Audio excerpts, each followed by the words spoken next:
Welcome back. Now, as you've seen, Derek has been coming live all morning from Ireland's East Coast Nature Reserve in Wicklow. He's been making some new friends, and they're for the birds, like himself. Yes. Derek, tell us who you're with. Yes, good morning, team. Welcome down here to Newcastle in County Wicklow. Finally, hallelujah, the sun is shining here this morning. We're down at the East Coast Nature Reserve, as you mentioned there, Martin. Amy Lewis and Brian Burke are with us from Birdwatch, aren't you? Fans of birds, guys? Yeah. You have to be. It's part of the job, isn't it? Paid to be. Absolutely. Now, tell us about the Nature Reserve here itself, Brian. So this is Birdwatch Ireland's flagship nature reserve. It's here in North Wicklow, about 92 hectares, right up on the coast. And we've got a lovely mix of woodland, wetland, farmland, hedgerows, ponds, bit of everything, and that mix of habitats gives us a really good mix of birds. And the beautiful thing about this reserve as well is you're located right on the East Coast. You're onto the Irish Sea too. Yeah, absolutely. Yeah, it's a really good spot. You know, there's loads of birds kind of inland to watch on the reserve, and out in the sea as well. There's loads to see. So you were saying to me earlier on, the place really comes alive at this time of year. What birds can people expect to see if they come down this neck of the woods? So this time of year we have hundreds of thousands of water birds migrating to Ireland from the likes of Scandinavia and Iceland and Greenland and places like that. So this time of year, a lot of duck species, widgeon, teal, mallard. You've got grey-lag geese from Iceland. You've got stuff like curlew and lapwing. And then you've got some of the more common garden birds as well. They tend to flock, and they're here on the feeders and in the hedgerows. Woodpeckers too. We have a good few woodpeckers that spend the winter here. So there's a bit of everything, and you don't know what you're going to see each day. Now, if anyone was starting out as an avid bird watcher and taking their first steps into this beautiful hobby, where would they begin? I'd say begin by getting a Birdwatch Ireland membership, perhaps. But the beauty of birdwatching, I think, is that there's birds absolutely everywhere you go. So you can enjoy it without investing anything. If you want to take it up a step, I would say a good pair of binoculars is really, really good, and they'll last you a lifetime.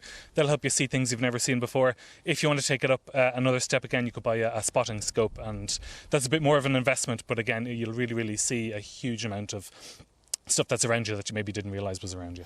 The Irish Garden Bird Survey is kicking off, Amy, and you're looking for people to get involved around the country. Yeah, we are indeed. So it's kicking off at the end of this month. And as we always say, there's a lot of people around the country that are interested in birds, looking out their window and checking out what's there. So we're just asking people to go that one extra step by sending us in that information about what they're seeing.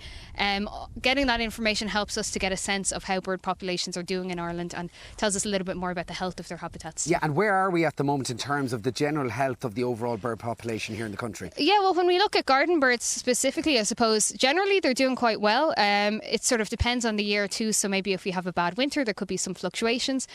Some birds that are on the rise, for example, would be the likes of your goldfinch and woodpeckers in gardens, and then we have your greenfinch that is on a slight decline, unfortunately, at the moment. We're talking about some of our favourite Irish birds, and we're going to kick off with the beautiful robin. We all know and love the robin so well. Yeah, so the robin comes out on the top spot every year in our survey in terms of being the most common garden bird, and this is a bird that so many people have stories around, have memories around, and they just really love to see it coming into their garden. And they're quite territorial, aren't they? Yeah, I think particularly the females can get quite territorial. Now, next up, the beautiful blackbird, and I love that gorgeous yellow beak. Yeah, they're a stunning bird and one that a lot of people are familiar with as well. So we have blackbirds breeding in Ireland, but then in the winter time we have a lot of migratory ones that come in too from Scandinavia. So people should expect there to be a big influx of them in their garden in the winter time. Now, I've got a lot of these little beauties, the blue tit in my back garden with the feeder. They're just gorgeous. They're a gorgeous little bird, and they're hardy as well, aren't they? Yeah, they are indeed. Yeah, they're absolutely stunning, and we saw a lot of them here this morning on the feeders. So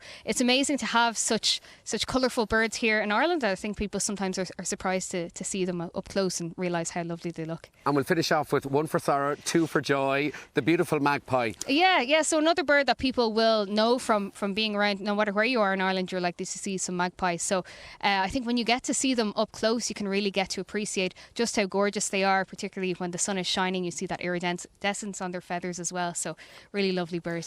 Brian, there's a lot of conservation work in terms of the bird population going on around the country at the moment. Yeah, absolutely. We've got conservation projects up and down the country, and people think we're kind of busiest in the summer, but actually winter we're ridiculously busy as well. Yeah. And we've seen that lovely growth in numbers, in fact, in the curlew in Northern Ireland in particular, and the farmers, of course, the custodians, the guardians of the land. Absolutely. Landowners, they're going to be the key to the conservation of curlew and lapwing and plenty of other similar birds as well. And also, we have a lovely partnership with Virgin Media Television, where we help you out and we get behind you, and it's great. I suppose it's a lovely partnership. Absolutely. Listen, we're a charity, and we need as much support as we can get to keep doing our work. So we really appreciate everything you've done for us, and hopefully that'll continue.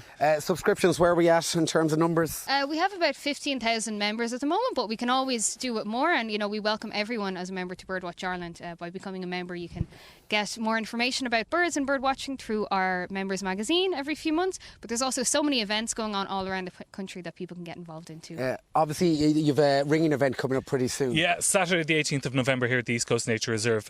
Myself and my colleagues, who are trained and licensed to catch wild birds in the hand, take some measurements, take some details, put a little tag on their leg and let them go.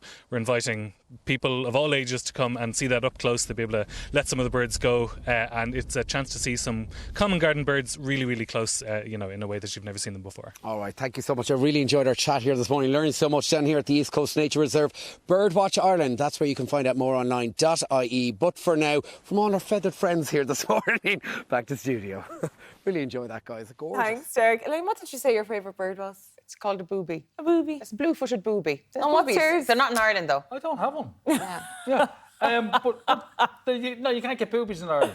But if one lands in your garden, you need to make a note of it and let Birdwatch Ireland know about it. What do they have in Ireland? Anyway, They're we're so childish. I know. Do forgive us. Coming up next, the most special dress you may ever buy. We're chatting wedding dresses. This is loads of boobies. What species?